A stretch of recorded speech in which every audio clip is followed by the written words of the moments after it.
So there are certain brands with more than one branch, some with a substantial number, where the service from one branch is quite extraordinarily brilliant, right, and best in class in every respect.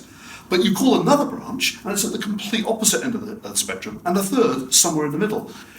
Now, the very best firms, the very, very best, and I have to say one of the things that's come out of our analysis, Chris, is a very simple snapshot is this: the bigger the firm gets, on average, the poorer its average performance. Bigger the branch or bigger the network? Sorry, the bigger the network. So if I added up all the scores of the single branch businesses and averaged them out, they would score better overall than what we call a small size band. That's 2 to 5. The 2 to 5s, the smalls, would perform better than the mediums. That's 6 to 20. And the mediums would perform better than the large, which is 21 plus. And this has been consistent across the years that we've been doing this assessment, that the very, very best businesses tend to be the single branch businesses or the small estate agents, the independent estate agents, if you like.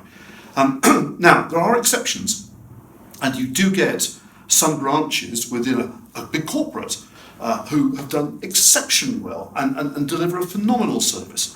But I'm afraid, as a general rule of thumb, the bigger the business gets, the poorer its average performance. Why do you think that is? I think it's the difference between ownership and proper engagement, and ultimately the people that own and run a business have a different level of commitment to those that are just employed in the business. Do you think, apart from the diamonds in the coal of the big boys, do you think that those bigger firms could offer us as good a service as the one-man bands? I do, because I think ultimately that's down to systems and processes, and in fact they have more resources. I mean, they should be able to manage these processes, but I fear that perhaps their drivers are not so much a service driver, it's a commercial driver. Okay.